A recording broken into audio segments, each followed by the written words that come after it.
Hey guys, Ricky Widmer here from Most Valuable Podcast. You're about to listen to a little bit of our primetime podcast that we recorded this week. Make sure to go to Blog Talk Radio / Most Valuable Podcast for our full-length podcast that you can go ahead and download. I hope you enjoy it. I know me and Brandon did recording it. This podcast is brought to you by Most Valuable Podcasts, leading the league in podcasting entertainment. What's up, everybody? Ricky Widmer here, along with the one, the only, Brandon Swanson. Hey.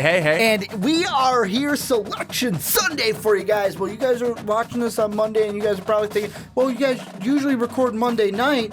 How are you putting it up before you record? Like I said, it's Selection Sunday. The bracket has just been announced, and we are recording our March Madness preview. If you're on Blog Talk Radio, iTunes, or Stitcher, thank you for listening to the whole thing today. If you're on YouTube and watching, we are going to break down each individually in individual videos before giving our final four prediction. But Brandon, before we get into the separate regions, how the hell isn't Gonzaga the number one overall seed? The team loses one game all year, and they're the fourth top seed? Kansas lost to TCU. North Carolina, North Carolina can maybe see. They're a good team. But how are they not the number one overall seed? Really? People are going to continue to try and make the argument, Ricky, that that Gonzaga does not have the body of work. They do not have a strong conference. That's what people are going to continue to try and argue, which is going to be the reason why they are not the number one seed in this thing. I don't get it either. I think that they should probably be the number one seed here, but it doesn't make sense why they're not. I hate it. But the thing is, though, is that they're going to take a look and they're going to say, hey, Villanova has a more competitive conference. Mm-hmm. That's why they're the number one overall. Kansas has a tougher conference and had more battles throughout the season. And they're going to say that North Carolina, same thing. So Gonzaga may have the best record out of any team in this tournament, but they're still the fourth overall number one seed. And the thing I cannot believe is it kind of sounds hypocritical to me when you're like, and not you particular, but you, the collective you, of being like, oh, well, we think your conference is weak. That's why we're not making you the number one overall seed. But then you go into Illinois State, who didn't make the tournament, and you go, oh, well, if you would have played some tougher out-of-conference foes. Gonzaga's playing these foes. They're playing the tough guys out of conference to try to get here. And I know what you guys are thinking, Ricky, just be thankful they are a number one seed. No, they should be the number one overall seed. That's how it should be for the Gonzaga Bulldogs. I think that just people aren't used to this. I think people are not used to Gonzaga being as good as they were this season, so they're not going to give them the credit. They're not going to give them the full credit. But Brandon, one thing I am going to ask you before we get into, we're going to look at the East bracket first. Any surprising teams you saw? Any teams in this tournament you were like, I don't know how they made it. Do not know how this at-large team made it into the bracket. At least in the East bracket, nothing that I'm seeing that's jumping out to me. Wisconsin is an 8 seed. I look at them and I go, 8 seed, that's about where they should be. Mm-hmm. But in all honesty, I'd say that Wisconsin could probably be a 10. I mean, the way that they played towards the end of the season and down the stretch, I thought that they were pretty weak. They did not look very good. They did not play well against the teams that they should have beaten. They barely played well against the teams that they weren't supposed to beat. So I think that Wisconsin as an 8 seed is actually fairly generous. But outside of them, there's nothing else that I'm looking at going, oh, this team should not be here as this or this. I'm thinking everything else in the East at least seems pretty reasonable. Well, and we'll get right into it. The East bracket kind of goes up like this. You got number one seeded Villanova going to play the play-in game winner of Mount St. Mary's or New Orleans, the 16th seed. Then you have number 8 Wisconsin, who Brandon mentioned, going up against number 9 Virginia Tech. Number 5 Virginia going up against the 12th-seeded UNC Wilmington team. We got number 4 Florida going up against number 13 East Tennessee State. Number 6 SMU going up against the play-in winner of Providence and South California. I think that'll be a great game. I think Providence USC will be a great game, and I'm really not sure yet And still, yet, I'm not sure who will win that one. And then to close it out, we've got Baylor and New Mexico State, South Carolina and Marquette, the 3-14, 7-10, and then the 2-15, Duke and Troy. And Brandon, the matchup that I kind of want to start at here in the East is that Wisconsin-Virginia Tech game. All of the 8-9 games this year, as we were looking at them on the Selection Sunday broadcast on CBS, we were looking at them going, well, crap, I'm not going to get any of those right because these are all tough matchups, and we got one right here, a Wisconsin team from the Big Ten and a Virginia Tech team that from the ACC, if they have their A game, they could turn it on and maybe steal one from the Badgers, the top-seeded Badgers. Last year, I was awful with the 8-9 games. I think I got 1 out of 4 right. I may have actually gotten them all wrong, but I think the 8-9 games this year, and again, Ricky, you mentioned it, is that we take a look at all these 8-9 games in all of the different regions, and they're going to be really tough to call. I mean, I won't even say any of the other ones yet, but the one that we're looking at right now in the East of Wisconsin, Virginia Tech, I think that right now, right off the top of my head, if you were to say, Brandon, gun to your head, who are you picking? Who are you picking? Virginia Tech. I don't know. I don't feel like Wisconsin is at the best spot right now. I don't feel like they're coming into this tournament hot. I don't feel like they're coming into this tournament on a roll. I just do not feel that right now for Wisco. So I think that Virginia Tech, that's a team on the other side of things that I think that Virginia Tech, Wisconsin, they go up against each other.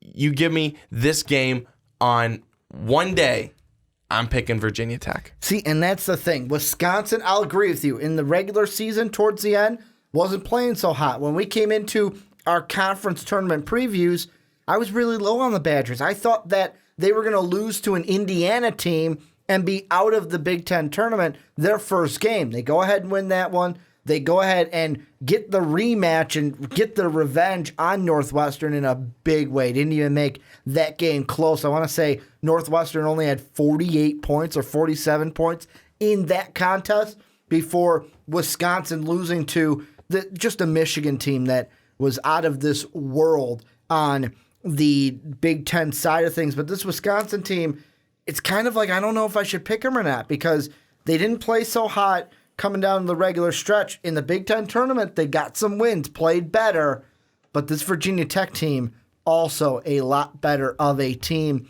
And with me, I know my bias, my second favorite team is Virginia Tech. This one's going to be a tough one because the one thing I look at is both of these teams' records against the top 25. Wisconsin, 3-6, Virginia Tech, 2-9 against the top 25 this year.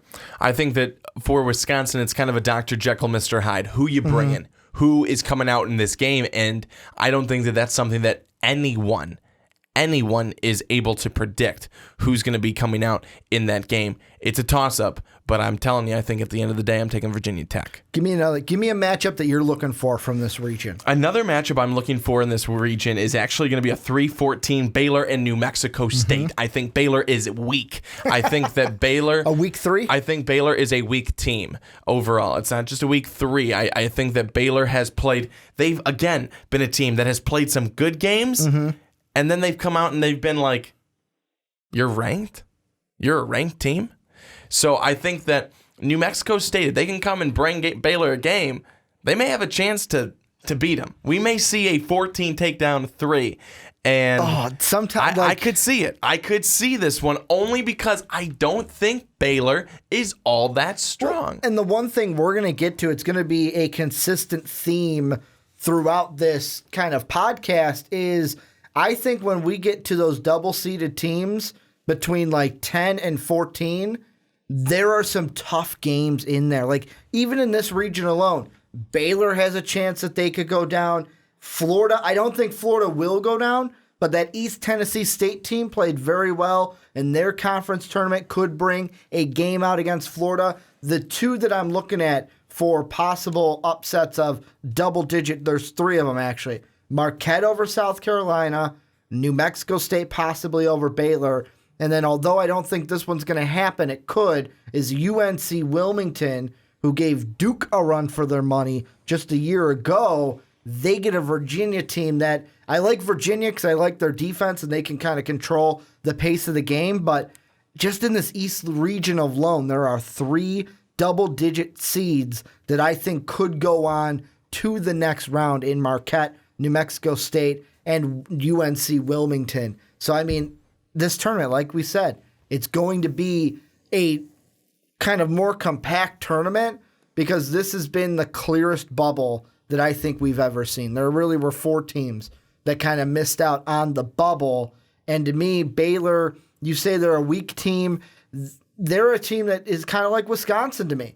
When they come out and are on their A game, great team. Can beat anyone, can run with anyone in this tournament, especially if they're playing their brand of basketball defensively and on the boards. However, it's one of those things you got to string, 6 games together, and you can't have one off night. I don't know if I'm going to pick the New Mexico State Aggies to upset the Baylor Bears, but it could be one. It could be one. But I'm going to flip this. I just want to say really quickly. Go ahead. Again, not giving anything away yet, but you take a look. You take a look at all the 3 seeds that are in this tournament. Baylor, I think, is the weakest one. Weakest 3 in the entire tournament. The other 3s are you got. So you're giving it away? With giving out the other ones? No. Oh, I thought you were saying we're not giving out the picks. No, we're not giving out the other 3s. I'm saying without giving them away yet. Well, you know what? Well, in post, I'll just bleep those out. They didn't hear anything, Brandon. It's all bleeped out. But there's one double-seeded team that I forgot to say, and this could be you kind of mentioned this game at the beginning. Providence and Southern Cal. And I'm going to flip this question to you. They said on the CBS broadcast that I think the last X amount of years, there has been at least one of these teams from the play-in games that plays the double-digit play-in that has made it to the round of 32. Is this one where we see the Providence or USC win their play-in game and then beat SMU in the first game to go to the round of 32? I could see it. I don't think that SMU, you take a look at SMU, I mean, they're a 6 seed, but that's been a team that's really hasn't gotten a whole lot of hype this season. There's nothing that they've done necessarily that's been special. They've just been very consistent, and sometimes that's better. Being consistent is a little bit better than sometimes being special, if that makes sense. But I think that the team who wins, Providence or USC, that's actually the team that I think I'm picking. Whoever wins that game is also the team I think that wins the game against SMU. I mean, that's me, but I think that you take a look at Providence, they're coming from the Big East, a very competitive conference. You take a look at USC, they're coming from the Pac-12, and very competitive conference. A lot of people surprised that the Trojans were able to get in. Trojans got in over a Syracuse Orange team. Very kind of, I think this game could be Providence-Syracuse instead of Providence-Southern California. Yeah, well, for Syracuse, there were just too many losses that came away from home. They had all their big wins at home. They weren't able to get any big wins on the road, so that was one of the big things for Syracuse that ended up sinking them in the end. But going back to this Providence-USC game, I think it's going to be a very competitive game. There's a lot of times, Ricky, I do not even watch the playing games because I don't think they're that very, very much exciting at all. No, but we got some good ones. This one and others are going to be very exciting to watch. I will have my popcorn finger ready on that channel to make sure I'm on the right one watching it. Well, this is where I set up my favorites of CBS, True TV, TNT, and TBS. Oh, yeah. I got all 4 rolling around, so all I got to do is click the arrow button to cycle all the way through them. I'm not going to do what I did with the 3 seeds and kind of spoil the other playing. Way to go. You know what? I'm living and I'm learning. This is our first time actually splitting it up for our March Madness preview here on the Primetime Podcast. But the one matchup I want to go to, and that's UNC Wilmington, Virginia. When we were watching the CBS broadcast, they mentioned that, this could be an upset-worthy matchup just because of the type of team that UNC Wilmington played last year. And this is a team coming in ranked 47th in the RPI. They have a BPI rank of 79. They were 14-4 in their conference. I don't see it. I don't see them getting past Virginia because, like I said, I like Virginia's defense, especially in this game. I like them to control the pace of the game with their defense, and I don't expect them to let Wilmington go out and run. I think that, a lot of people, they look at this game, they go, Virginia's probably going to be a pretty good lock. But at the same time, though, Virginia cannot turn the ball over. And I think there's been too many times this season where Virginia has gotten into a game where, it looks like they're going to be able to take this game. And I'll use the example of Syracuse. This was a couple of weeks back, and Virginia was playing Syracuse, I believe, at Syracuse. And this was a game that most people thought, again, Virginia would take this one, but Syracuse was able to come out and just overwhelm them, and too many turnovers by Virginia and not enough scoring. So I think that you got to take a look. You got to take a look here at this game and think, okay, if Virginia can do everything that it needs to do, if it can take care of the basketball, if it can score in transition, they're going to take care of business. But if they cannot do that, UNC Wilmington is going to stay around in this game, and it could potentially sink the Cavaliers. And Brandon, the last thing I am going to talk to you about on this podcast, for this region, of course. I was going to say, let's not end too soon. We're not ending the whole thing. But we have Villanova at the top. We have Duke as the 2 seed. What, in your mind, are the odds that at the end of this region for the Elite Eight, we get a Villanova-Duke matchup in the Elite Eight? Or will we even get that at all? Because I'll tell you what, I don't like the Dukies too much. I'm not high on the Dukies. Well, I'll tell you what, I'm actually going to flip that a little bit. Okay. I think that out of those 2 teams, the team that I would be most concerned with would be Duke. And when I say concerned, I mean concerned in a good way. Like, oh my gosh, if I'm a team, I'm not wanting to play Duke. I'm not wanting to play the Blue Devils. They've got a little good feeling going on right now, especially after beating North Carolina and then winning the ACC championship game against Notre Dame. Bummer. But I would be more concerned with Duke. Villanova, I don't know. Like I said to you before, and I've said it on this podcast, I don't think they're as special or have that same special feeling that they did last season. Not as hungry for it. I don't want to say not as hungry, but I don't feel like it's not like, the haters have been out. We haven't, we're trying to prove them wrong, blah, blah, blah, blah, blah, blah. That was all last year. I don't know if they have as much to fight for this season. So Villanova, if we're talking Villanova or Duke, I'm taking Duke. I think Villanova's a lock for. I'm going to say this. I think they're a lock for the Sweet 16. Book it. They can beat either Wisconsin or Virginia Tech, and I feel like they are going to not be the first 1 seed to lose to a 16 seed in this tournament. It's when we get to the Sweet 16 where things are going to get interesting for them, because the best, if they have to play the top seeded team throughout their tournament, that means they're going to play Wisconsin in the second round. Then in the Sweet 16, they'll have to get Florida.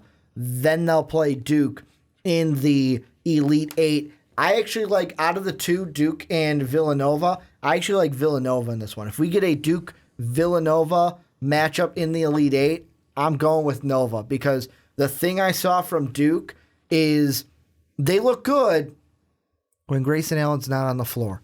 You look at that Notre Dame game, and Grayson Allen, there's going to be a time in this tournament where he tries to say, you know what, I have to do something. I have to do something with the basketball. And he's going to try to take the game into his own hands. And when that happens, you get turnovers, you get bad shot selection, the game gets away from you. And that's what I started to see in that ACC final game. And when Coach K finally pulled him out, I sent the tweet out like, wow, finally. I mean, it took Coach K this long to realize that, I should probably take this kid out of the game because he's costing us this game. Ever since he was on the bench, Duke came back. They were able to kind of right the ship and get that win. I think that Grayson Allen is going to do something in this tournament to kind of take, and it's not necessarily like a trip or an elbow, not that kind of a thing, but there's going to be a time where he's going to feel on the court, I got to take the game into my own hands, and I think it's going to have Duke falter. Now, my percentage of us getting to an Elite Eight Duke Villanova, I'm going to say is about a 75. The reason being is Duke in this tournament, Marquette could be an upset team for them. SMU could be an upset team for them. I mean, Providence and USC, if they go on a run, they could face that kind of a hot team in the tournament. I mean, the biggest challenge they have is SMU to me if they get to SMU, but there is a more positive chance that we're going to get Villanova Duke in the Elite Eight. That's why I'm saying 75, because the upsets are like they're there, but it's not like a, let me say, New Mexico State Baylor that you talked about, where it's like, that one's kind of lower, more towards 50-50 kind for me. Maybe 55 to 45 if I want to just give the edge to the higher seed. But before we move on, is there anything in this region that you think we did not touch, or a team that you think we did not give love to at all? Well, there's multiple teams that we didn't give anything to, but I think that we hit on some of the big ones as well. I think that you take a look at Florida, number 4, against number 13, East Tennessee State. I like Florida in that one. I think they move on. I feel bad for East Tennessee State because I was coming in feeling like, man, whoever they go against, I might pick them in the first round. Not so confident in that anymore. I like Florida. I do like Florida. I thought they should have done better in the SEC tournament, but they did not. But I still think that they will do well in the NCAA tournament here.